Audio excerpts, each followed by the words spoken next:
Hello, good evening everyone, welcome along to the Jackocar Cup Series. It is Season 12, Round 2, and as you can see on the left hand side of your screen, we are going to be racing in Monaco tonight.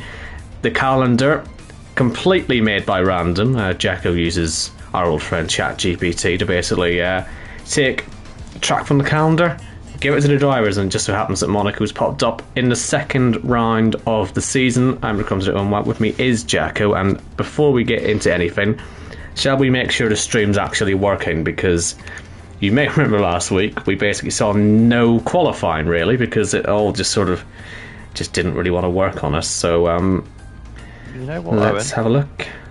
And Ooh. good evening everybody. It does appear to be working, but it did work last time for 59 seconds and then it all fell apart. Can you hear me speaking as well? That's also important, because we had that problem last week. Bazza says it's working perfectly. That sounds good enough to me. Yep, I can back up what Bazza is saying as well. That's fantastic stuff. Get yourself in this lobby, Bazza, mate. We need people. Have you seen the numbers on this? You're a race winner now. One more. Forget about Bazza being a race winner. That's like the best thing ever, isn't it? Is he the most recent Joker winner? Must be. One in Monza last season, a long time ago. I say last season, it was months ago, wasn't it? Back on F1 2020, of course, we ran that as a sort of a retro season because no one really liked F1 24 except for me and a couple of others, but the general consensus was that people just wanted a change. So we tried F1 2020. It wasn't great, so we're here on 25. And we'll see if this goes any better. Zandvoort reverse last week was quite a good race until Casper and Corey came together on the pit lane entry and sort of ruined what was a really good four-way scrap for the win. Jacob Sullivan came on top in the end there to open the season with a victory. The three-time champion looking to become a four-time champion, and that would give him 1/3 of the entire Jackocar titles as well, which would be just a horrendous stat. So we really cannot have that happening, Jacko, under any circumstances. I mean, it's bad enough if he doesn't win this season, he still ends up with a quarter of them. So, you know, I'm, as we all know, 5 years into this, I'm all about integrity. And if it means... Sorry, I'm not laughing. Well.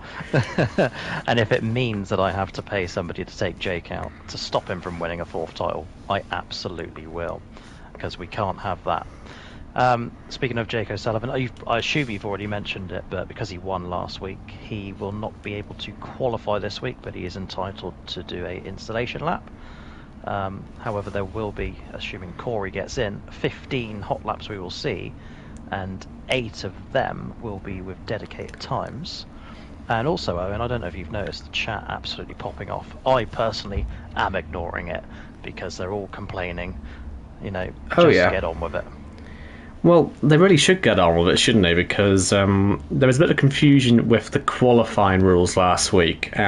Because there's 10-minute slot, isn't there, for the bottom half of the championship, but they have to be back in the pits on 8 minutes, right? No, so they cannot start a new hot lap after 10 minutes. So that means their hot lap must be finished by 8 minutes, obviously with exceptions like Spa, where it takes more than 2 minutes to get around it in the wet. But the general rule is it be done by 8, and then they got to be back in the pits after that immediately. Okay, so as opposed to put it more simply, then you must have your last hot lap started on 10 minutes. Yeah, unlike Jamie Griffiths, who got himself a drive-through penalty last week. And he ended up finishing the race 7th, so it didn't do too much damage, but there was 3 safety cars and a VSC to start the season. Why wouldn't there be? Welcome back to Jackocar. And there's yellow flags already. You'll never guess who it's for. Oh, I'm gonna take a stab at Michael OKK. Of course it was. He doesn't have any damage, so he may have just saved it from going into the wall. But I was saying to Jacko before this, if the drivers here haven't driven Monaco before on this game, it could catch them out, because the bumps here really do affect the car all the way around the track.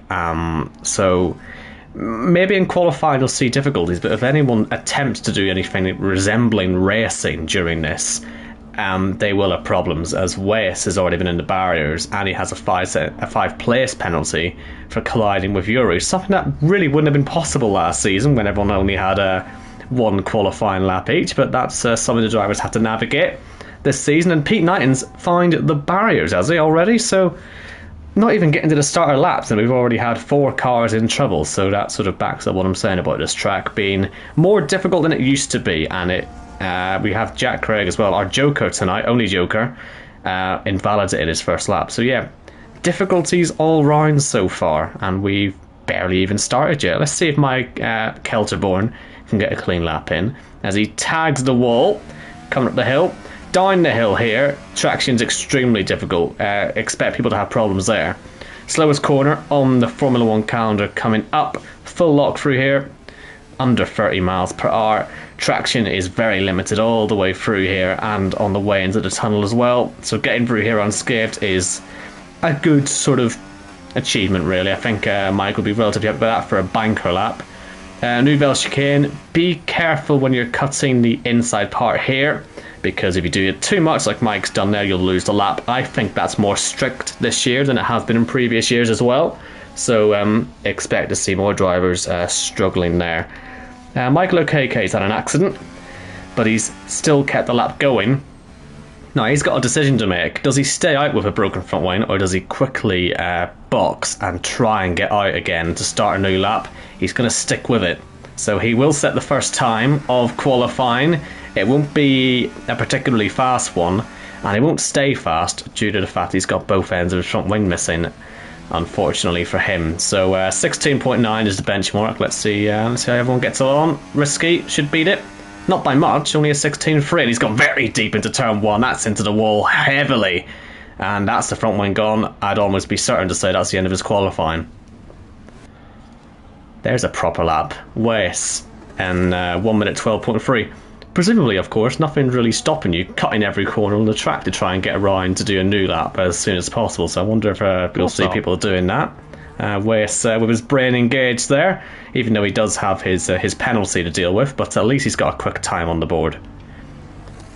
What is his penalty? Sorry, Owen. Five place grid penalty, and Casper I just saw joining the session rather than rejoining. So we're up to 17, are we? If Corey shows up. Yeah. So let me have a little rant whilst nothing's going on, Owen. Why do drivers insist on setting themselves to offline? I will miss you on the invite screen if you're set to offline. Wankers. I'm saying nothing here because definitely this wasn't me last week. Yeah, but I know to invite you because I don't really want to do this on my own. Fair enough. Everyone else, however, there's 20 of them to remember as I watch Robin Border go into the wall, Casino Square, and he is struggling with that purple machine. And Casper is now here. He should get a lap in. He'll need to really hammer around though, won't he? He's going to have to put setups on. The team's going to have to take all the tire blankets off and let him out. This takes a lot longer than you'd think. So Casper at threat here of not actually getting a lap in. So we'll see how he gets on.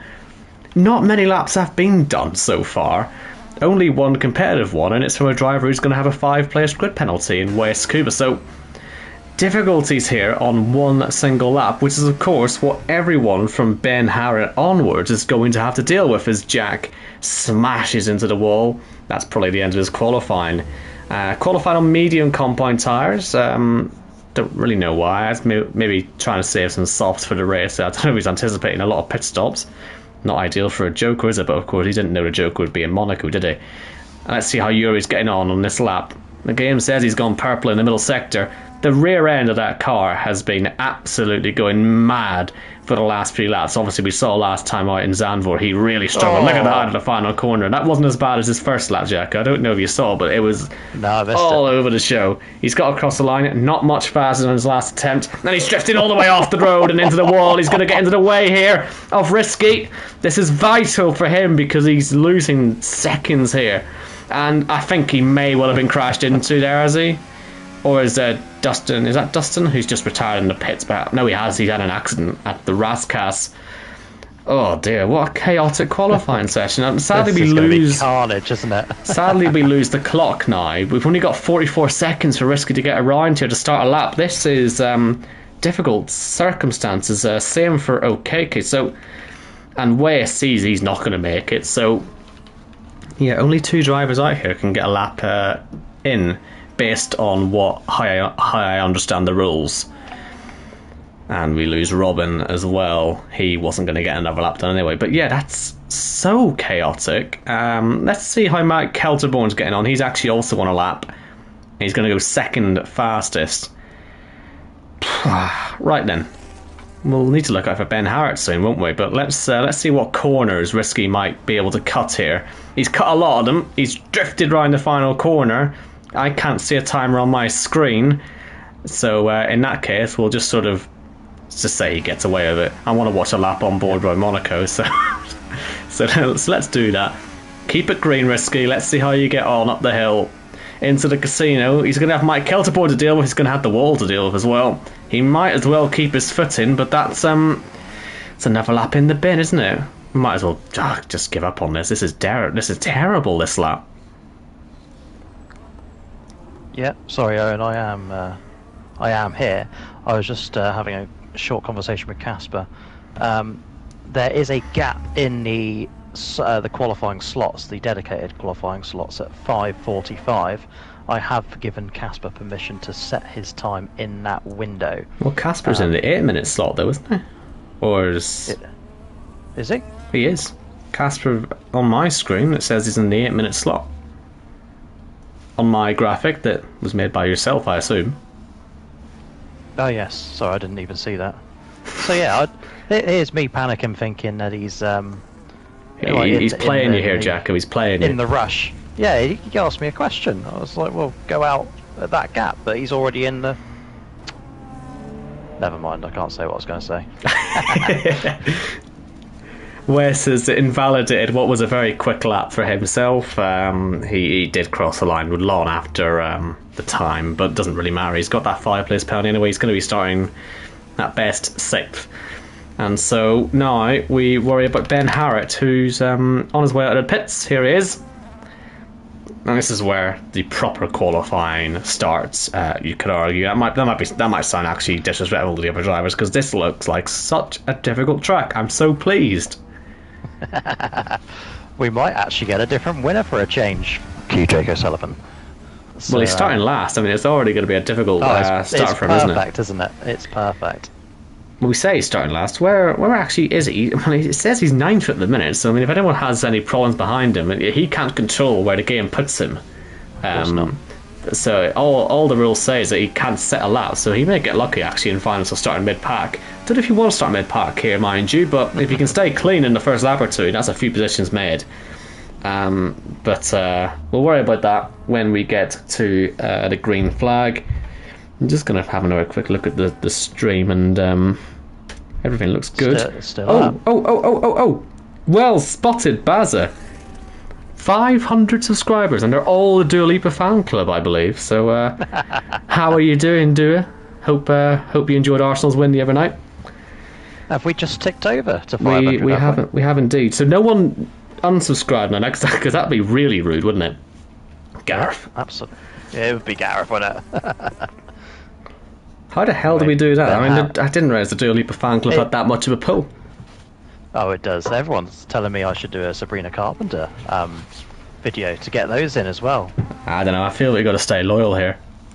Yeah, and she's face of the league, really. Yeah. More so than what Ben Shaw is. Absolutely. But here is the hairpin for Ben Harrett, a little bit wide, but he has managed to keep the tail of that car in line. And under the... I forget the name of the hotel. The hotel I was meant to stay at, but it never happens. I say it every Monaco race we have, but never mind. Out of the tunnel, into the dark sky, and then this chicane, Owen, that probably has a name, and I don't know what it is. Nouvelle? Nouvelle.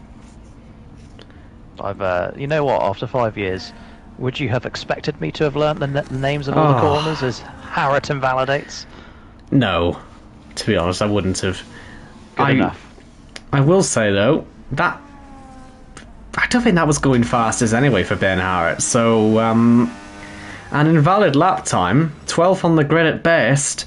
This is really difficult. How is Casper going to get along? He is in his original slot, so after whatever conversation you've had, he has gone out at the right time after all. And he is coming through the tunnel right now. We'll stay on board. He's using hot lap. I don't actually recommend using hot lap on a hot lap, oddly enough, because it doesn't give you that much power. You're better using medium because it means you can use a bit more overtake. That's something that's been in the F1 games for a couple of years now, where it's just better to sit in overtake. Not better to sit in the wall though for Casper, but he kept it valid, pushing the limits. Might work out for him. Round the final corner, DRS open, 12.3 to beat. Does it. Just about. Pushing it at the chicane. It was worth it. Didn't damage the car. As you can see, the right hand side of that front wing is very much still intact. So Casper, a 12.1. Still not massively fast, but it's P1 at the moment. He loves it around here, doesn't he? Does young Casper. As we move on from him, Jamie Griffiths is not here. Corey Dalton is out next, and he is already on track. Lap has begun. I don't know if that was a lag. He was aiming towards the wall when I joined him, but he seems to be getting away with it as he comes up the hill towards and into Casino Square. Takes the right hander, and then this is the bit that Owen was on about, where the bumps are very much real now. Oh, that was fantastic. I wasn't that on the outboard view, and that really did come around on him. Well held by Corey Dalton. By the way, I've not mentioned too much of the deliveries so far this season, as Corey hits the wall of Lewis Hamilton hit in 2021. I mentioned that because he's very much got the Hamilton helmet design on there, hasn't he, with the yellow and the red. And he does do a good Hamilton helmet livery, I will say. And it looks great on that car at the moment as he heads through the middle sector. He's had a few moments so far in this lap, but he's kept it valid so far through the swimming pool. Let's see how he handles the second part. That's pretty much perfect, really. You'll be happy with that. Raskas went a little bit deep, but you sort of always do, so it's not a massive problem. Anthony knows no massive snap of the rear, stays tight to the inside wall, and he does beat Casper Klein's time by 0.3 of a second, and he goes to P1. Wait, see next, I believe, or is it Tony? Actually, should say Tony. No, there's a gap, so that's the gap left by Ben Shaw. And basically, then, if there's a reserve driver, they fill in with the massive drivers. They don't take the place of the original driver now. But as it turns out, it is Tony who was able to still get. I don't know how that's worked out for him, but we do get to see most of his lap anyway. In fairness, I think Ben Harrett was delayed coming out, and everyone sort of followed that rule. Very quickly, by the way, Corey Dalton won here last season, taking pole off Casper, who's a three-time race winner here in Jackocar at Monaco. And Tony Kirkpatrick, also a three-time race winner, but not at Monaco. Three race wins all-time for him in the league. I'm not Which is sure. Crazy to think, isn't it? It is quite impressive, isn't it? But it's not. I'm just amazed here by Tony's livery as he goes fastest by some distance. Have we ever seen a rose gold livery before in a Jackocar? Because we must have done, mustn't we? I feel like that's the first time we've seen it, and it amazes me if it is, because you would have thought a lot of people would have tried it by now. I think that looks quite nice on Tony's car, I have to say. As he comes up on a little bit of traffic, and if that's traffic, I wonder if Waitsy he's invalidated his Waitsy, but he was coming past Johannes, I believe, and I wonder if those two have had some problems. But anyway, hopefully that won't affect our now. We've only got two drivers then who can set a lap now in qualifying. Jake, 12th on the grid here. He'll be 13th at worst. That's not a bad result for him. As we watch Arnaud through the first sector. He's good round here. We've seen him, I'm sure he's won before. I couldn't tell you when he's won, but when I think of Arnaud round here, I always think of season 4, where his race just got ruined so many times. It was hilarious, actually. I was going to say it wasn't funny, but it was absolutely hilarious. One of the classic Jackocar races that was, I think, round 16 of season 4. Arnaud won here in season 1 and has not tasted victory since then. Season 4, no, not season 4, it's season 7, I believe.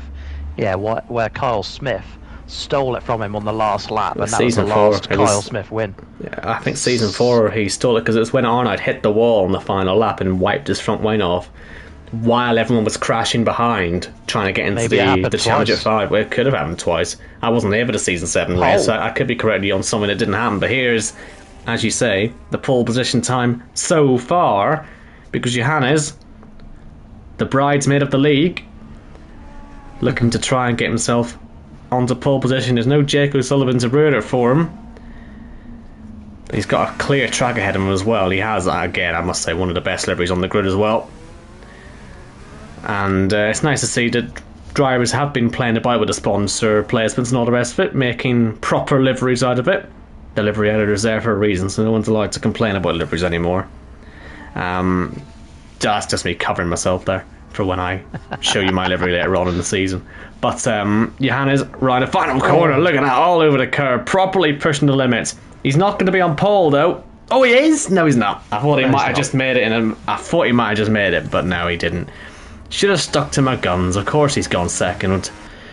And Arnold, we can see him now, still pushing on his way back to the pits. Doesn't need to. He's on pole position. Pole position for the 22nd time in Jackocar then, and he'll be loving that one as well, especially with Jake O'Sullivan way down the order. Owen, do you get the impression this is going to be one of those races where the very best of the league, you know, the names you think of when you think of Jackocar's elite, they're just going to have to wait their time whilst all the idiots crash out and cause safety cars, and then we'll have about 8 left at the end, and then one of those will win it? And that does tend to be how most Jackocar races work on tracks like this, yes. What I fear, what the drivers maybe fear is, again, Season 7 had a lot of pile-ups here, didn't it, in Monaco? I feel like that could be on the menu today, just with the amount of bumps around here. If one driver loses it, gets hit by someone else, you know how it happens, especially early in the races, and on safety car restarts. Again, that happened in that Season 4 race as well, at the end of that playoff campaign. So it can happen. So that, again, I'd be worried about that as well. It's a full-on race of survival. It's always been a race of survival. And I assume it's going to be dry. I haven't seen anyone complain about rain or anything. But we'll find out in a moment. And also, we'll give a quick mention. You've mentioned that Jack Craig is the Joker driver tonight. We should also mention that he is the third Jack to partake in the Cup Series here. Who were the other two, Owen? Yourself and Jack Gooding. Did Jack Gooding? He must have raced once here, Jack Gooding. Spot on. Brazil, was it? Something like that? Was it Brazil? Oh, Jack Gooding. I tell you what, let me go all the way down the order to find Jack Gooding. 2 races, 5 points with a best finish of 13th, and that was in Season 3. Wow, that is a long time ago. Wonder what he does now. I think he's still something to do with the oil rigs or oil up on the Scottish coast up there with now wife Kirsty and baby, and I assume the cat Leo must still be alive. But of course we forever remember Jack Gooding for putting us in a position to carry on Thursday night racing, and look what it's evolved into. Yeah, something a lot better. 18 league racing seasons ago now ILR started. Oh wow. But it has to be said, Mr. Gooding, we are looking a new leader soon. So I think your retirement or your sabbatical really could do with ending at some point soon. It's only meant to last a couple of months. We were meant to do one season. Because I'm bored now. We only have to change the name of the league if you come back. It makes everything so much easier. Formation lap. Look at the tyres, by the way. We've got a proper split here of softs, mediums, and then weightsy on the hards. Where actually is Jack Craig then? So he's PA. He qualified on mediums. He's going to start on mediums and attempt a one-stop. Yeah, good luck with that, is all I can really say. I just don't know if it's possible. I really don't know if it's possible. The tyre wear is enormous around here, but there's also the fact that when the tyres start to wear, your car, if you thought it was difficult in qualifying, imagine running around on 80% worn tyres. You're going to be on ice. So track position, though, is king. So, I mean, if you can just stay ahead, despite how slippery slidey it is, well, we'll see. But, I mean, you can see the strategies on screen. Don't know if any of these are representative, but the game's recommending 2 and 3 stops. We will also find out, of course, if online applies the mandatory 2-stop rule that Monaco has in real life. Career mode does. And for those of you who forget, I know the Monaco Grand Prix was so forgettable this year, but Monaco is a mandatory 2-stop in 2025 in F1 and in career mode. So, will that transfer to online? If so, then that's just bad luck, I suppose, to Jack. But, let's say I'd be surprised how 1-stop works anyway. So all this chat could be complete rubbish, as we see West spinning there around the final corner. That's not ideal for him. He's not going to get hit by OK. No, he is going to hit by OK. Oh, we got a bit of a traffic jam already. And that's just on a formation lap. Oh, dear. There you go. 3 previous winners round here in reverse order. Corey, Casper, Jake O'Sullivan, and they're all on the grid once again tonight then, as we do Monaco in Season 12 for the very last time. Well, the very last time with me ruling the roost at least. But we'll see how things go. Owen Wyatt, it's your time. Quite a lot of drivers missing their grid spot. Not the front row though. Arnaud ahead of Johannes here in Monaco. Boogity, boogity, boogity. Let's go racing. It's a perfect start for Arnaud. He should lead this into turn 1, but what about behind? We've got Johannes, we've got Tony, and side by side for 4th place, Casper and Corey. And who's going to back out here? These two had an issue last week in Zandvoort, and this week there's going to be contact again all the way up the hill. Oh, look at that. Massive slide for Casper. And round the outside goes Corey, and he keeps 4th place. How the hell has he done that? What a fantastic move that was. And Casper, he'll feel like he's been robbed there. Surprisingly clean around the field so far, as Wes has a little bit of contact there with Ben Harrett, and that's causing a minor sort of traffic jam at the hairpin. But no one, I believe, has any damage there. So we can move on from there. Where is Jake? He was in that. He's 14th at the moment, so he's lost 1 place off at the start. OKK overtaking Jack Craig into the Nouvelle Chicane, and I think they might have both cut it. And OKK's lost half of his front wing in the process. Nearly into the wall as he gets overtaken by Waitsy as well on those hard compound tyres, but you can see how much OKK's struggling here. He's going to cause a bit of a train. He's already got a 3-second time penalty. And will he be into the pits at the end of his first lap? It's very tricky to keep this car in a straight line when you're in these conditions, and he will indeed pit. Arnaud leads the end of lap 1. He's got nearly a second already on Johannes. Yeah, not much to report there, Owen. Whilst you covered at the front, I was looking down at the back. Jake just a little bit cautious, which is why he lost out. Meanwhile, Pete Knighton's made up 3 places, of course, one of those because of the pitting Michael OKK.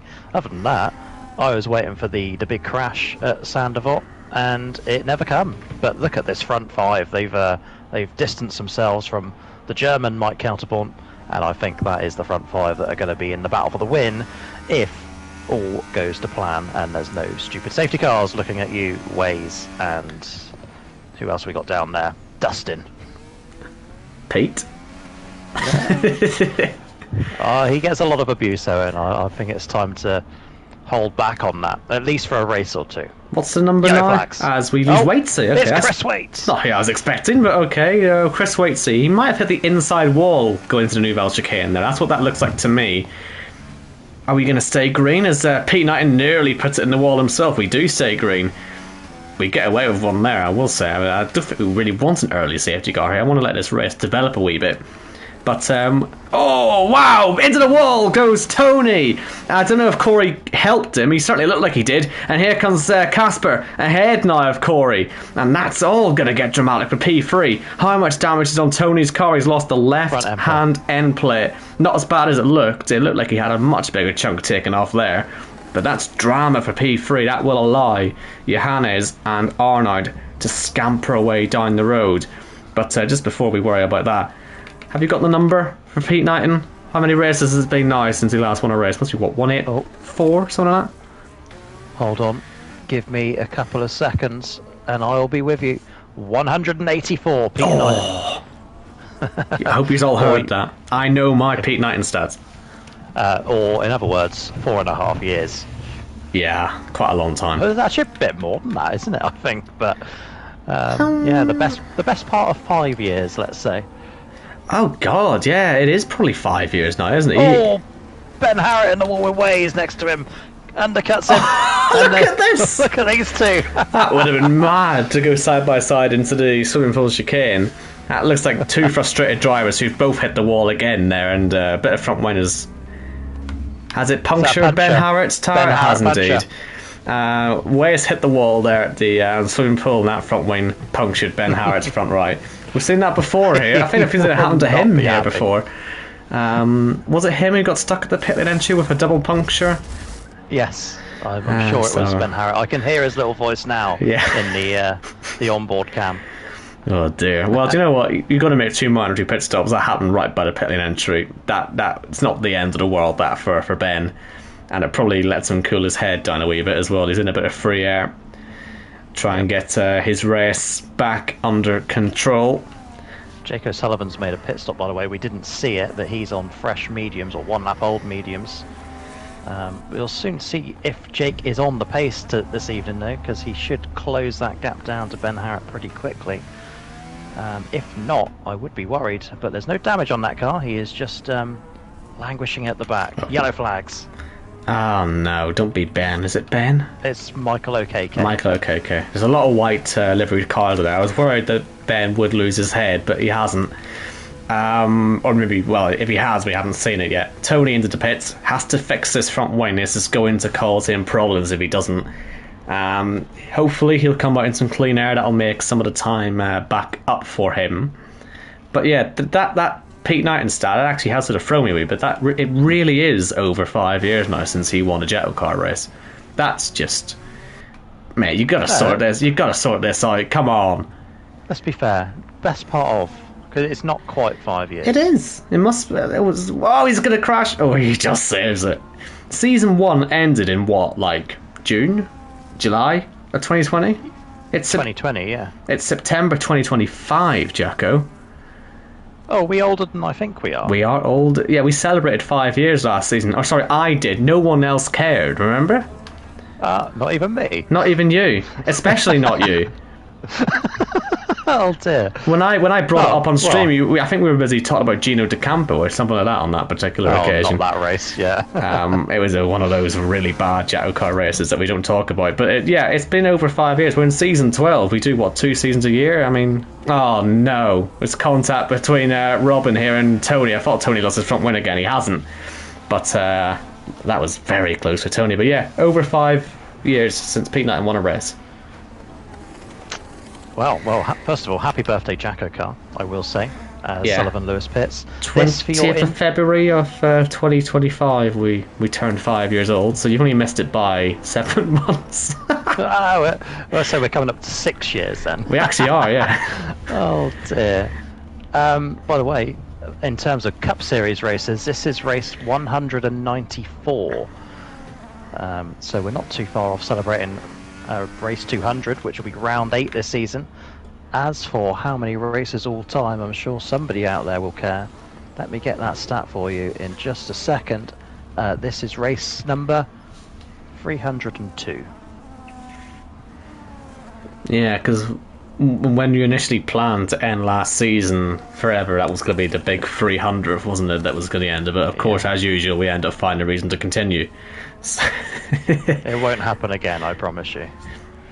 Corey's picked up a 3-second time penalty, by the way, and he's fallen away from the back of Casper, who is on PC, it has to be said, so he may have a little bit of an advantage, although he did show me his onboard from One Hub on Sunday, and the amount of screen starts he has at the moment, it will affect him, and if it happens to him during this race, if he gets a bad screen start, that might be where the safety car comes from, because it does just wreck his control entirely. So he's P3 at the moment. Oh yeah, we haven't even mentioned the rule he broke. We always mentioned about what rules Casper manages to break. Too slow under the safety car last time out. Under 30 miles an hour, wasn't it? Well, under 60 is under 60. Punishable. Yeah. It was way slower than that. You and I forgot about it. We were too busy worrying about the safety car restart zone that didn't exist, I think. So we were more like, I wonder where he's going to go. But yeah, of course, he was going way too slowly. Absolutely. By the way, Pete Knighton and Robin have just picked up penalties, and if you are or happen to be on board with Corey, he's really struggling with that car now. And this is why I worry about Jack Craig doing a 2-stop or doing a 1-stop. I mean, people are struggling on tyres already, and it's only 6-7 laps into the race. So how on earth are you meant to do a 1-stop? I just don't think it's possible. I mean, he's trying to stay out of combat, is Jack. Maybe trying to save the tyres as he just lets Tony through, but that's already him losing a pit stop to Tony, and he's into the wall. I did tell him he doesn't have to do 1-stop. You know, if he wants to throw it, he can. Well, he's going to have to at some point, because he's already lost a pit stop to Tony, which would say he's also lost a pit stop to the leaders. He's also now lost bits of his front wing, so he's going to be very slow. I say he's letting people through to protect the strategy. He might just be genuinely struggling as well. I mean, again, these drivers have been just thrown into a Monaco race with no preparation, so you know, you can't expect everyone to know what they're doing, frankly. And look at this, Risky, he's got a right old train behind him, and he's weaving all over the show here. I wonder what's caused this, because this, I think, is a relatively recent development. Yuri's also starting to get a bit of a similar train going. Oh, into the wall goes Dustin. A lot of front wing gone there for him on the right hand side in a Jaguar inspired livery. Big fan, but please don't crash it. And if you're going to crash it here, because that's probably the most iconic thing Jaguar did, was crash into that hairpin, losing that wee diamond, isn't it? The other Jaguar that was in this race, or Jaguar inspired car, is already out of it, and that was Chris Waits. He's just left the session a couple minutes ago. So yeah, we are down to 16 tonight. From what I understand, Owen, we get Bazza back next week. That'll be exciting. And I assume Gareth as well. Leroy is away for another 2 races after this. Ben Shaw is back. So wherever we do happen to be, we are looking at a full grid, because I know Florian has expressed interest in racing as well this season, as we see Waze and Jack Craig pit. So Jack Craig very much throwing the Joker strategy. Well, we say that he is going to put some. He is going to put some hard compound tires on. He's going to try it. They're not going to last, but good luck anyway. we'll watch with interest, but I don't think they're going to last. And even if they do, he's struggling a lot around here. So this is going to be a long race for Jack. I think if he's serious about the 1-stop, if I'm him, I agree. Just throw it. Do a normal strategy now. Try and pick the pace up.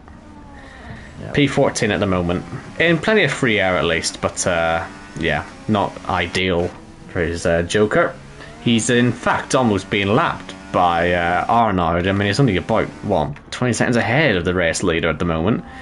Dustin might well be lapped here, and we've seen lapped cars cause Arnaud problems in Monaco before. Again, season 4 is where this all happened to him.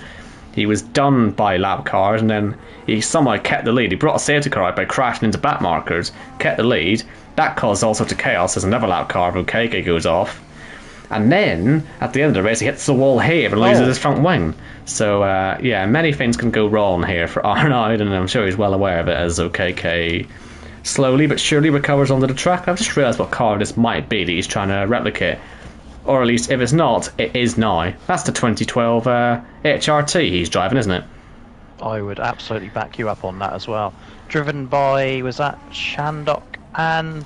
No, I think it was Carthacayan and De La Rosa. That's it, I'll give you that. The cucumber, wasn't he? Carthacayan. Yeah. And if we're wrong, Owen, who's going to say we're wrong apart from the chat that we're ignoring? There's lots going on, by the way, in the chat. We should probably pay attention to that. It's because for once I actually bothered to read it during qualifying. Oh, OKK's crash. Leaders pit. Yeah, this is a difficult place for OKK to be. Ghosting's off, remember, so if anyone comes across OKK here, they've got to be careful. As you say, Arnaud in, Johannes in, both for the hard compound tyres. Casper staying out. Tony all over the back of MK Board, and he'll have been praying that MK Board will have pitted. Now he's going to have to overtake him on track. And Mike's defending here, and this is going to invite Corey into play. Into turn 1, side by side. Contact! Oh no! Into the wall. And you knew that was coming, didn't you? Oh yes. And again. And Tony, he's somewhat got away with it. I don't know if there's end plate damage on that same left side. There is indeed. Mike Kelterborn also with damage. But with every right to defend. And if Tony knows anything about Jackocar, he'd know better than to go around the outside of Sandoval against Mr. Kelterboard. Around that sort of anyone into Sandoval, I mean, what are you thinking? But, well, I'm sure that'll just add to... He's got FIFA's out today anyway, so I don't think he cares. Is it today, is it? I didn't know that. Early access is on today for EA Play members. So, I mean, people may be using EA Play to play this. You never know. You get a 10-hour free trial, I think, of F1. So that might get you a few hours into a few races into the season. That could be some driver's tactics here. But anyway, Tony, that's damage for the second time in 11 laps. That's suboptimal. It's great news for Corey because, he was in threat there of being caught behind Tony for the whole race, and he just about scraped through that accident, I believe, unscathed. And he's ahead of Casper as well out of the pits, so he's even been able to make an undercut work. Despite having a free second time penalty, but I mean, track position is still nice to have.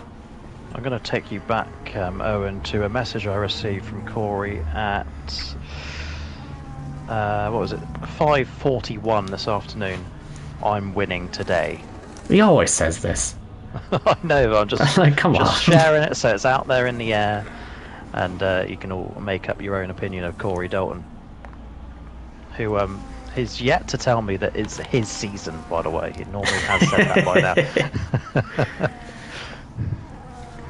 And Tony really struggling with that car now as well, isn't he? That fishtailing once again has resumed.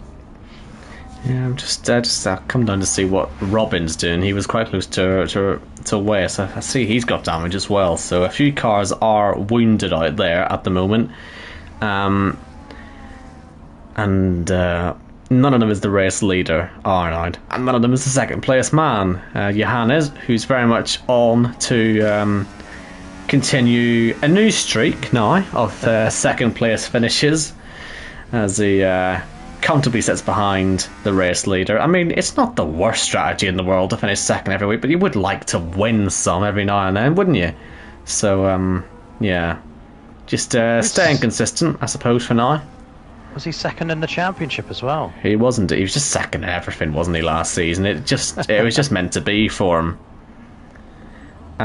Worth pointing out, it's impressive to see that he's still at the front of the grid, because obviously we only saw him, I think, for the first time, didn't we, on F1 2020 last season, and basically just as fast here as he was there, and they're two very different games, so just thought I'd point that out. It's good stuff from the German. Yeah, and speaking of like how good one driver is from the other, one driver we don't know anything about is Jack Craig down in P14. I mean, I accepted him with open arms into the league, and I actually have no idea what he's capable of. I think he's a one hub driver. You know? I feel like I've seen his name in one hub, but not in my tier, I want to say, but I don't know. There's going to be there has been a crash, by the way. We've got Mike and Risky. Oh no! No. Side by side through. Oh, they're going to keep it into the swimming pool already. What are you doing, you two? Jake being so sensible here, just to sit back and let this car crash occur. And another one. Look at these two idiots into the pits. That was just a terrible lap for the pair of them, as Mike and Risky just decided to start hitting each other. I think that started by Risky going down the inside of Nouvelle Chicane, Mike hitting him as he tries to turn in. I mean, I suppose that was always going to happen regardless of what you do, and then it continued and continued and continued, and now look at what's happening to Risky as he slides all the way round the casino section, and Jake all this time just losing time, isn't he? What's he meant to do? Try and pass him? He just saw what happened last time. It was an overtake attempt with Risky. So he's just gonna have to sit back for a wee while. Behind this, I saw Ben and a couple of other cars fighting. As you can see, behind Ben Hart, you've got Pete, Wes, and Robin. I wouldn't feel comfortable being anywhere in that train at the minute. But we'll see how this develops. Ben on the oldest tires here, and Wes just looking up the inside of Pete. So yeah, we'll keep an eye on this. And what's Risky up to now? He's got another penalty there for corner cutting. Yeah, I was still on board with Jake, watching the back of Risky just straight up went over the chicane net. He didn't had no intentions of going around it, but he's keeping Jake at bay because Jake is struggling, really struggling with these tyres. But then again, who isn't? Oh, into the wall, big into the wall this time. It's Robin, the whole front wing's gone. Now, we've seen this bring safety cars out in the past, and he's got to do the whole lap now with no front wing, so if he's not careful, he'll hit the wall again. Don't think we're going to get a safety car for it this time, though. And again, that's a safety car we're getting away with. Just remind me on the rule here, by the way, Jacko. The second stop, does it still have to be after halfway? From what I understand of it, one stop in the first half, one stop in the second half, or both of them in the second half. Yeah, okay, happy days. So we're getting close to that, then I'll say, we'll just say lap 20. I would assume lap 20, yeah. I think we brought it forward where, like, last season when we had the stages... Sorry, I just had a car hit a wall, but no, everyone lived. Yeah. Last season it might have been like the stage was lap 20, so you'd pit sorry, on lap I will 21. interrupt you now. Here comes Casper at the inside of Corey. He's got back through. Overtaken in Monaco for the podium position. That's the second time he's got past Corey today, and he's done it up the hill. Impressive stuff there. Right, sorry, I'll stop interrupting you now. Okay, no, I will interrupt you because he had a flag, and it's for Dustin, and he's in a very precarious position. Right, now you can speak. Okay. So, like, previously, if the stage was lap 20, it ended lap 20, then lap 21 is when they would pit. So that's gone now. So if halfway is lap 20, it means you can pit on lap 20 now. That's all I wanted to say, Owen. Take it over again. Yes, so the point is that pit stop will be coming around soon. And Pete, every time I watch Pete, the rear end is just all over the show. And Wes as well, who's just hit the wall coming down the hill there out of the casino section. Let's say, luckily these two are on their own now, so if anything goes wrong, it's only going to be these two that get affected by it. Johannes, I don't know when he got that penalty, but he has one, so just pointing that one out, that it does exist, we have seen it. That gives Arnold a wee bit more security at the front of the field. And this here, the battle for P8 on track, it's the closest fight at the moment. And West, by the way, with no penalties at the minute, if he gets any later race safety cars and he can keep penalty free, he's looking in a decent position here. And he's been a bit all over the place, but he's actually had a decent sort of race at the moment. He was quick in qualifying, got an unlucky 5-place penalty, and he's very raceable here on the back of Pete Knighton. Will he have a go? I mean, it's a bad idea to have a go, but he's certainly threatening, and that's sort of nice to see that Wes has some good pace. Yep, these two come together last week in the the Netherlands. He's in the wall. Wes hits the wall. How has he not got damage there? He hit that wall very hard. Are we sure we got some simulation damage? Yeah, it should be. Simulation standard, it always is. Owen, oh, hang on. I don't know ever quite what's going to happen with Waze and Pete, do you? You really don't. I was going to say, do you want to jinx Pete, or are you happy with him running as high as he is? We'll keep him where he is because it just means there's more people to get involved in the messy causes later on, doesn't it? Fair enough, I shall stay quiet. Here comes Waze then. Oh, he wants to go for the dive bomb, but he just not quite got the confidence yet. And this is what I'm saying, another penalty for Pete Knight, and that's just more advantage for Wes as long as he can keep his nose clean. And he's really struggling not to hit the wall there into back, but he's done well to miss it. He hits it again, coming out of the swimming pool chicane. Man, this is stressful to watch. Owen, tell me, because I've not played this game as such, is this the new dirty air effects that we're seeing here? The dirty air, it does have a decent effect. I don't think this much as West gets a penalty finally. I don't think it should be affecting them this much. As you can see, they're still able to follow closely, but I think in Zandvoort last week you would have spotted it more. And it's in the high-speed corners, that's sort of where you'll see the dirty air have more of an effect. Fair play. Good to know, thank you very much. I did 2 laps of time trial after last week's race, and on pad, and that was enough for me. And how did you find it? Well, put it this way, I won't be making a return to racing anytime soon. Oh well. Oh well. Anyway. Yeah. So we don't have to have your 90 retirement again. No. We are very much done at this point. Happy days. If we got battles like this, I'd rather watch them. Ways Pete still going on. Yellow flags out once again. That's for Arnold. Arnold's had a problem. I think this is with lapped cars again. We said this in season 4. It was lapped cars that he had problems with. Or at least I'm assuming either that or Johannes has just sent it. It could be that, but I feel like the more likely culprit is Ben Harrett, who's sat in front of the pair of them. But I'm not going to make any assumptions, actually, because anything could have happened there. We didn't see it. Luckily, Arnold still technically leads it because he hasn't got any penalties, but the second he gets one, he's in trouble. Johannes does get past Ben Harrett, and Arnold does get past Ben Harrett, so they're back to having a straight fight. But that is the race leader having problems, but no damage, so that's why I'm a bit confused, really, as to what's gone on there. To be fair, he's led the last 9 laps without anybody being anywhere near him. He's probably just shit himself and woke up from the trance he was in. Very unlike him, though, isn't it? Just to make a mistake on his own here. I say here. Champion. If it's going to happen anyway, it'll happen here, I suppose. But he's just got to keep his head here because, like I say, he does have the net lead. We know Casper is able to overtake here, though. So if he gets a chance, if he can close in on Arnold, that could be the fight for the win later. And Arnold now gets a penalty. There it is. Oh, wow, well. Casper, that leaves him as the only one without any penalties. As okay, just terrible attempt at taking the chicane there in the back row, and I did see that. But if Casper can stay clean now, he's in with a good shot. But yes, Johannes now, as it stands, the leader. And Arnold's pitting. That's for the undercut. I think that's sensible. Give him a few moments just to clear his head. He's had a difficult last couple of laps. As the former race leader is Ben Harrett, getting a penalty for ignoring blue flags. And Arnold is changing the front wing, so that would suggest to me that he's been into the back of Ben Harrett.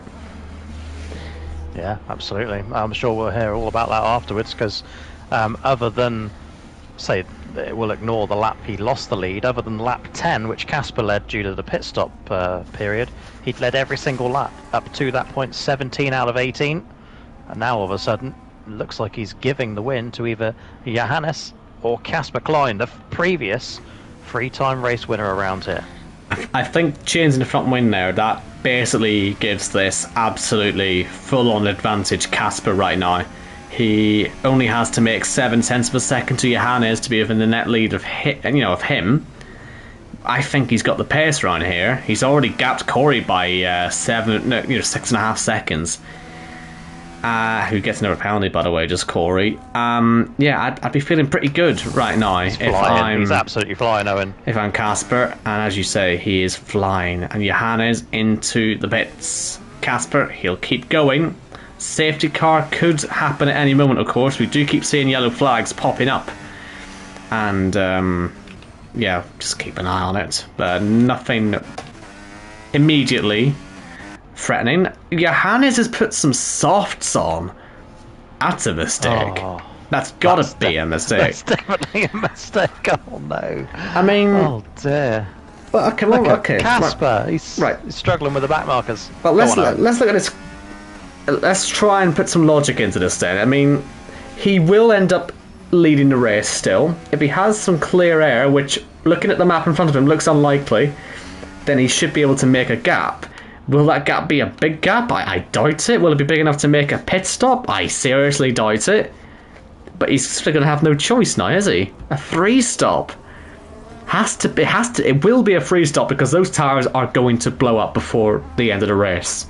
So, that's either an interesting and clever strategy or a mistake, and I'm tempted to call it a mistake. That wouldn't be the first time that I've called a strategy mistake at Monaco completely the wrong way, and has ended up being the winning strategy, though. So we'll touch wood on this one, but let's just see what happens. Casper will pit. 10-second penalty for Casper. Well, another twist in this race as he speeds into the pit lane. Mr. I break every rule in the book, and he's broken another one. He's got the pace to win it, though, I think. Yeah, especially with all the penalties around him. But with a 10-second penalty, that puts Arnold back into play, doesn't it? As he comes past the back marker. Where's Casper? Just in front, drifting into turn 1. Arnold has to stay within 7 seconds then. That's the goal. Stay within 7 seconds. Johannes has to make another... I don't know.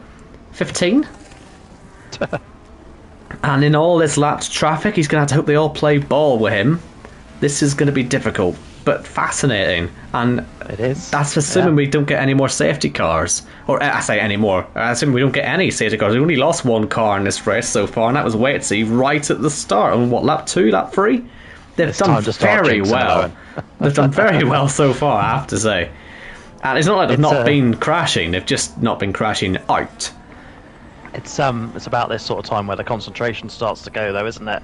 You know, it's like literally tunnel vision around here, and you can do well for so long, but at some point it does run out, and I'm sure there's a twist in this Monaco race just yet. Look at this, by the way. Arnaud on the back of Casper, who's on the back of Mike. Remember Mike, who caused so many problems before? Oh, you're so boring. I was about to build up. You caused accidents earlier.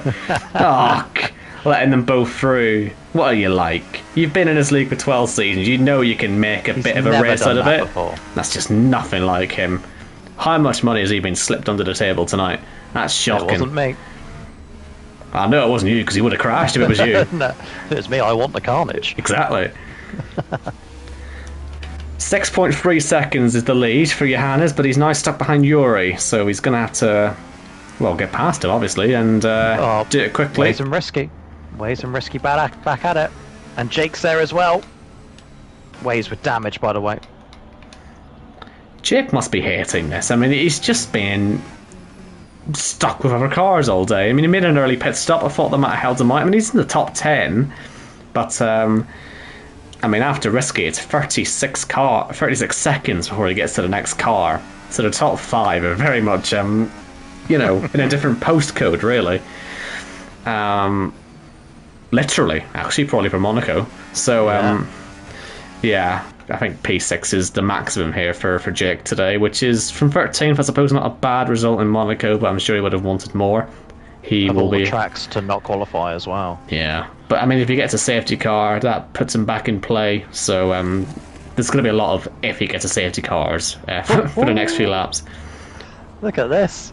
Casper with traffic yet again. Again? Oh, that's 2 cars of traffic. Oh. Is this Ben Hart? It's not Ben Hart again. This is Pete Knighton. Well, they've crashed! No. Oh, no. And again, it's Pete who got the front wing damage there. It wasn't Casper. And I tell you what, Arno was lucky not to get caught up in that as well. Look at the gap. 8.1 now at the head of this race for Johannes. And this is Pete Knighton playing the game for Johannes right now, surely. Casper, will he go for it? No, he won't. This is slowing them both down so much. And Yuri's helping too, as Pete gets a penalty for ignoring blue flags. Casper, in such a risky position, squeezes into the middle there of Pete and of Yuri. Will Yuri pose as much of a threat? What about Arnold? Can he get past the heavily damaged car now of Pete Knighton? And the gap now nearly 10 seconds out front. And with every lap this continues, this is helping the race leader, isn't it? Casper passes Yuri. The gap now 6.5 seconds. Add 10 seconds to that with Casper's 10-second penalty as well. Johannes, I don't know, maybe he has done the right thing. He's only got 2 more lapped cars in front of him, and then he has about 30 seconds of free air. I don't know, maybe this is the right strategy. Because he'll get another. Oh, out in the back of Yuri now. No damage, but he swiped right across the gearbox of him. Just Corey's the desperation to keep up with him. That's Corey's there now. Yeah, Corey, who's been sort of nowhere all sort of second half of this race so far, he's going to get back into play. But what I was going to say, of course, with Johannes, it's not just about making the gap now. He'll get another fresh set of tyres at his next pit stop, and they will also have plenty of pace in them. So, an aggressive strategy at Monaco, wow. A rarity, it must be said. What are we? Has he got past all of them? Split the needle between both of them. Very the impressive. Back markers there. I don't think they were playing ball. He was just that much better on the acceleration, and he is now 1.8 behind Arnaud. But right, here we go. New set of mediums for Johannes. Let's see how far he is behind everyone. And the thing is, he has to just be within 7 seconds of Casper. He doesn't need to win the race, I believe. As we lose Robin at the Nouvelle Chicane. No one's anywhere near him, so I can't show you his corpse, let's say, but it's still not brilliant safety car, Jacko. And his car despawns. Haven't we? His car despawns. I mean, it's not. You don't always need a safety car, though, do you? I think this race is sort of bubbling quite nicely on its own, because gap to leader now, Arnaud 2 seconds, Corey 4 seconds, and Johannes 9.6. The penalties, you can see them on the screen right now. Arnaud 3 seconds, Corey 6 seconds, Johannes 3 seconds, but Casper on 10 seconds. If it all continues up a wee bit, then, well, I mean, strictly speaking, as it stands, it's back in Arnaud's favour, this race. But if Johannes can use these new tyres properly, he may be able to get back in it. So that's where we're looking at the moment. Jack Craig has thrown the Joker, by the way, a new set of tyres on that car down in P13. We don't really care about it at the minute, though. It's all bubbling quite nicely at the top, as it was last week before they all had issues. This week they've all had issues, and it's finally starting to come our way. Safety car or not, do we want one, Owen? I don't think we do. Don't think we do, really. I think this race has got enough in it as it stands. Corey within a second of Arnaud now as well as they head into Casino. Arnaud struggling. Corey finally finding some rhythm in this race, and both of them catching Casper, and Johannes is catching the 3 of them. Yellow flag in sector 1. Nothing to do with Yuri and Wes, who are having a fantastic battle up the hill. Fantastic. I have to say, this is brilliant. I don't know how many times I can say fantastic or brilliant, but Wes, he's got past, and that was right near outside all the way up the hill, and Corey's ahead of Arnaud. I think that's a yield. That's a bit of ERT play there, isn't it? Yeah. Corey currently, is he winning this race? Not yet, but I think no, he's not. Is this Arnaud preparing to defend against Johannes? Johannes, yeah, throw the win and give it to Corey. So maybe at 5:41 this evening he was right. We're going to find out in 11 laps time. Either that or Arnaud, as you say, is just genuinely struggling, because he very nearly just put it into the wall out of the final corner. He is actually genuinely struggling out there. How very exciting this one's been. Lap 29 in Monaco.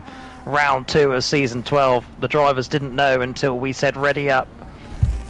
And it's proven to be one of our better races, like strategically better. Penalties involved, no safety cars. You don't always need the carnage. The drivers are giving it to us. Nothing else happening further down the field, mind you. Jake O'Sullivan 43 seconds away from Tony Kirkpatrick, who's very much in no man's land. Way's having a good race. Pete Knighton somehow still 8th, say less. Owen Wyatt, Yuri now into the top 10. And Michael Okeke still hasn't unlapped himself from Robin's DNF'd car. I think he will this time by at the Nouvelle Chicane. Here we go. Up to 15th goes Michael Okeke. And Casper leads. Well, yeah, I was just watching Casper there. He's hit the wall at its back. Right hand side of that front wing. It's broken. So that's going to make his job even more difficult. But that could cause the field to concertina up. Because surely they'll all catch him a little bit quicker. I mean, they're already catching him that little bit quicker. Johannes is now within the 7 seconds he needs. He set the fastest lap of the race. So he would be net second, I think. Net second.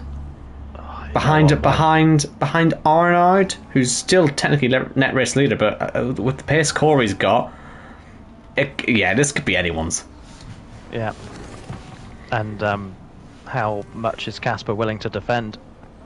It's let's just let it play out, enjoy it as I see Corey sideways before he enters the tunnel.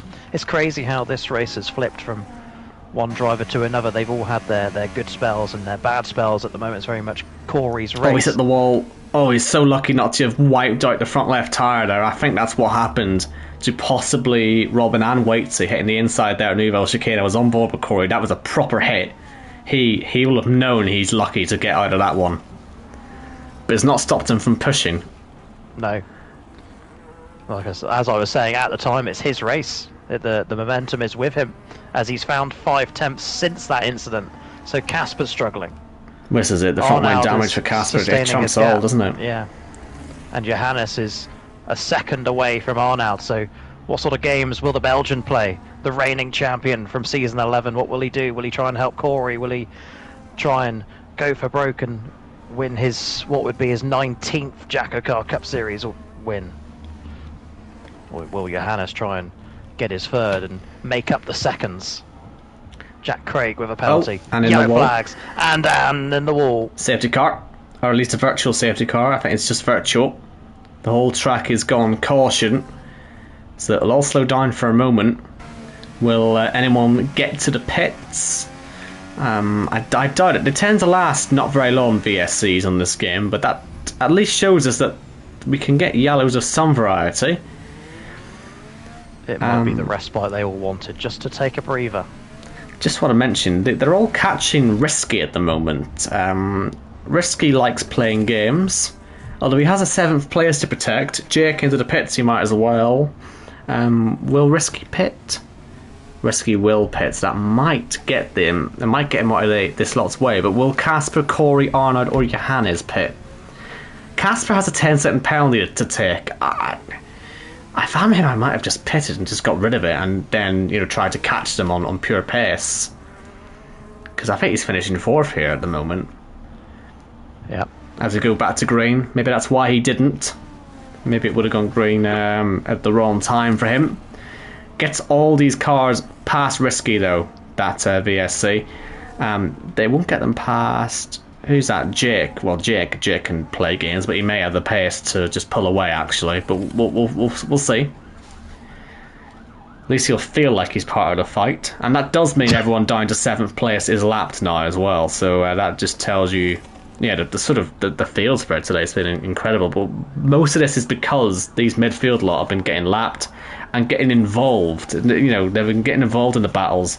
This battle though, it's all about Johannes coming past Arnaud on the inside through the tunnel. This is so risky. Can they go around the outside? And Nouvelle Chicane is going to get pushed to the wall. There's no way through. Well defended from Arnaud. That was fantastic defending. Fantastic stuff. He can get his elbows out. It's good to see it. Corey now leads the race, by the way. It, but he'll have another go. Thanks Corey, to this. as you say. Yeah, and Corey chasing what would be a 17th victory in Jackocar. That'll be the most about any titles now, won't it? After Arnaud's title last season, surely. Yes, sir. Here comes Johannes once again. Doesn't go for in turn 1, but Arnaud is so sideways. And up the hill once again. I think Johannes just backed it off on the way up. There was an opening there, but I think if he went for it, we would have been seeing an airplane crash. So I think he's just trying to be sensible, but he's not got time to be sensible.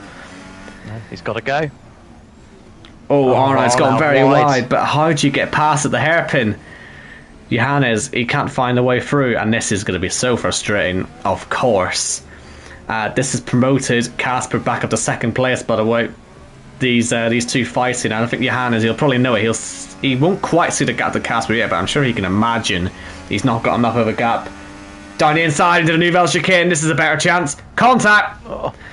Do you know what, actually? I don't think they did make contact until after the corner. I was sort of anticipating that. They both sort of drifted through, actually. That was expert avoidance by the pair of them. Oh, another car's out.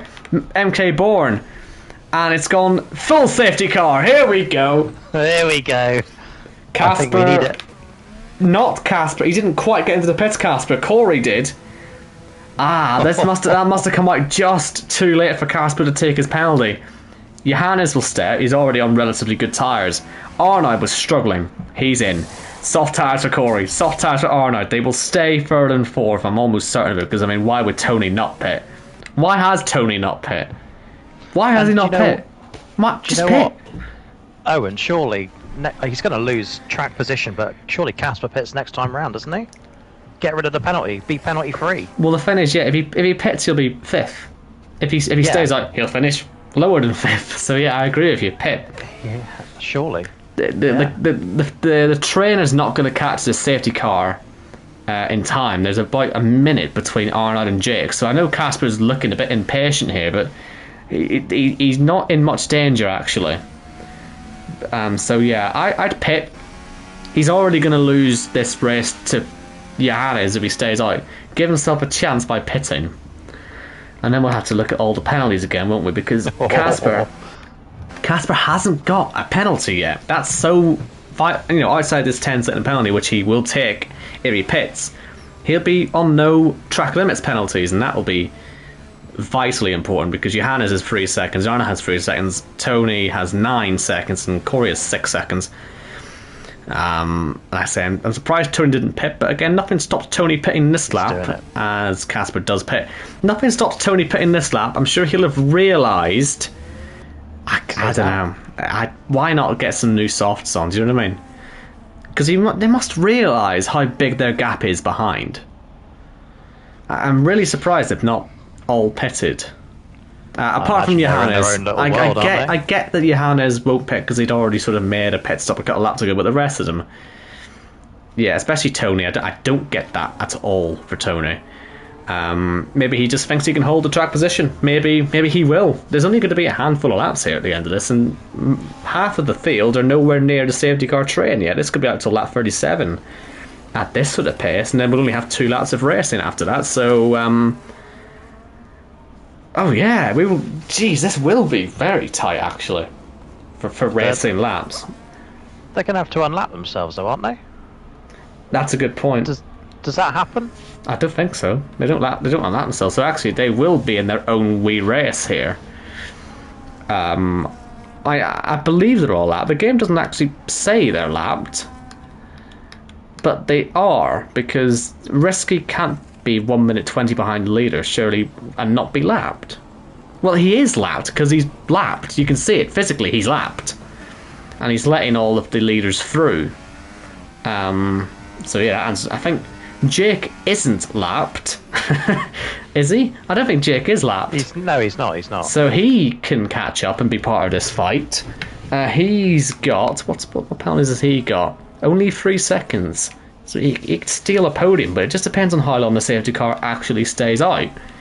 Because these guys are a long way from the train. As we see, who's that? Yuri just getting out of the way into the pits. Correct thing to do. And he's on lap... That's a day one rule. Yeah. It just makes sense, doesn't it? So yeah, so Risky starts lap 35 right now. So yeah, that confirms he's a lap down. Don't look. Do you want to guess what lap OKK's on? 31? Yes. You looked, you cheat. I didn't look. But so it seemed like a reasonable guess. Yeah, well, just for context, Johannes is on lap 36. Hey, you know what? I mean, it really doesn't matter if OKK's on lap 31. He is very much in the race and scoring points. And of course, these points mean a whole lot when it comes to the who goes into the chase, because you've got to be top 20, unless of course you can't commit to it. And OKK, you know, over the last few seasons, technically would not have made it in with the points that reserve drivers have scored. Being an open championship, every point counts. And that's why he needs to finish this race. I think they could restart this. I know the whole field hasn't caught up, but we're physically running out of laps. I don't know how long the game would want to keep this out for. And there's your answer. We're going to get a 3-lap shootout then. Casper has no penalties, but he's in traffic. If Johannes can get 3 seconds up the road from Casper, he wins the race. And that's assuming Corey doesn't pass him. That's assuming a lot of things actually don't happen. So Corey will be aggressive here. Oh, what's going to happen here? All tightens up. Good restart. Here we go then. Into turn 1. Johannes ahead of Corey. And look at that, Tony's already been overtaken by Arnaud. What about Casper? Can he get through? Has a look. No way through at the moment. And he's just got to hold it back. The game says there's a yellow flag. Nothing's happened. Down the inside goes Corey! Oh, he's head! What a move that was on Johannes. He's caught him completely napping. And indeed, Casper's up to 4th. But that was Corey Dalton taking me by surprise. I don't know if he must have taken Johannes by surprise as well. What a move that was. He's got to get 3 seconds up the road. In fact, he's gonna get 6 seconds up the road because Casper will have way more pace than the pair of them, than the three of them, I should say. Sorry. Does Arnaud play the team player role at this point? No, he knows he can't. Oh, I don't know. Maybe he can. Well, he can win this. Surely, Arnaud can win, can't he? He can win, and Casper nearly into the wall. No one's actually near Casper, so no one can really sabotage him. But Johannes, well, he's on older tyres than these guys now, so it depends how long he can hold on for. 2 to go. Where's Arnaud looking? He's not looking anywhere. He's got nowhere to go. Up the hill, he's got a good exit. Arnaud, again, nowhere to stick his nose. Corey, he's making the gap at the moment. 2.4 to Casper. Contact between Arnaud and Johannes. And this move into the hairpin was looking more and more vital for Corey by the moment here. He's now... Arnaud up the inside. Actually, you know what? He's less space there. Has Johannes. Heads up driving. Fair driving. And now Corey leads this by 3.5 to Casper. That's the main gap we're looking at the moment. He's got the gap to Johannes and Arnaud. So at the minute, he's finishing second. At worst, really. And he's going to come across no traffic either. Here comes Arnaud on the inside and to back. That's just never going to work. And Johannes is really struggling here. And the gap now 4.4. The gap now 4.4 between Corey and Casper. 4.7. Arnaud at the inside of the final corner of Johannes. Not happening. Jacko, you're lying. Quickly. 1 lap to go. Back to you, Owen Wyatt. 4.8 now between Corey and as Arnaud gets up into second place. Casper's up into third place. That could be so important in deciding where this win goes. Arnaud, if I'm him, I'm backing Casper up because currently he's still going to steal the race from these two.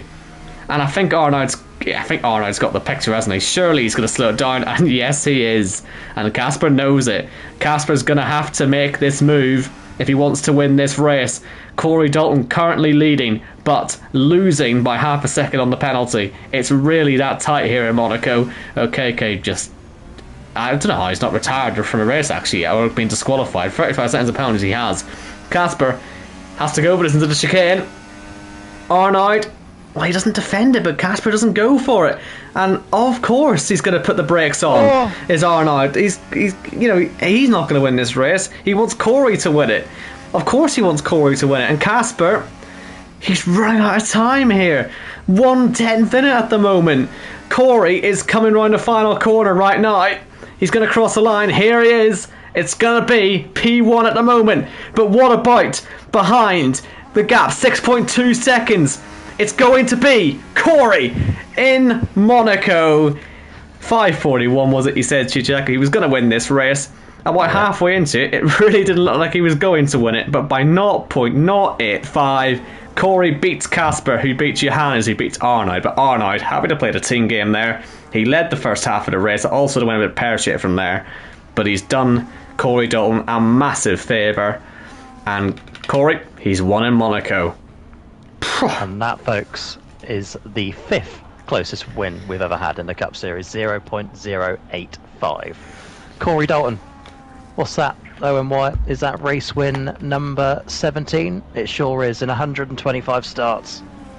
5:41. I'm winning tonight. And Corey Dalton has done exactly that.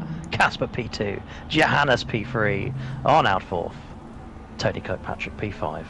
What a race. That was brilliant, yeah. A lot of properly good wheel-to-wheel racing in Monaco. And, well, that's it. I said before, the racing on this game looks like it's going to be better. And, well, the first 2 races have very much proven that to be true. Zandvoort and Monaco are not races you expect to have good racing at. And we've had, fantastic action at both. So wait till we get to a proper track like Austria. You're going to have some really good races this season. And Corey celebrated his victory. I'm curious to see if Casper's going to have anything to complain about this week. He does tend to when things don't go his way. So, but we'll have a look. But I saw nothing wrong with that, to be fair. I saw nothing wrong with it. Solid. It's Casper speeding into the pit lane. I think that's what's cost him that today, isn't it? He probably would have just stayed out if that Jackocar came out without having the penalty, but he had to make something happen. And he tried his best. He got second place out of it, but it is The race victory for Corey, ahead of Casper, ahead of Johannes, who's also pretty unhappy he's not managed to finish at least second tonight. The order behind them three: Arnaud, Tony, who, like I say, maybe if he had pitted, he could have been a factor there, but instead he was fifth, ahead of Jake. They are the only six who finished on the lead lap. Wes was 7th, Risky 8th, Pete 9th, Ben Harrett 10th, Yuri 11th, Dustin 12th, and OKK 13th. The retirements: Mike, Jack, and Robin and Waitsy. You know what? Like the top five, or the five that started in the top five, finished in the top five. I can't remember the last time that's ever happened. If it's ever happened. And they broke away, didn't they? On the first lap. Said at the start, didn't we? Yeah. The top five distanced themselves from, I think it was Mr. Lewis at the time. And, well, they never looked back. Not even when the safety car came out. Yeah, a perfectly sort of executed race, and Casper, it's a shame he doesn't get rewarded for not having any on-track penalties, but let's say it's that pit lane speed limit that he broke, and a 10-second penalty. It's just such a massive blow, isn't it? But that is 2 races down, 2 different winners, and of course Corey will not get to qualify for the next race. That's the other thing that counts with a win, but he's into the playoffs, so that's the main thing for him. And we don't know where we'll be next week. It can be anywhere, but it'll be basically decided by Jacko's ChatGPT again, won't it? The same ChatGPT that all of you can have. It just so happens that it's given us 2 good races in a row on 2 tracks that you never would have expected.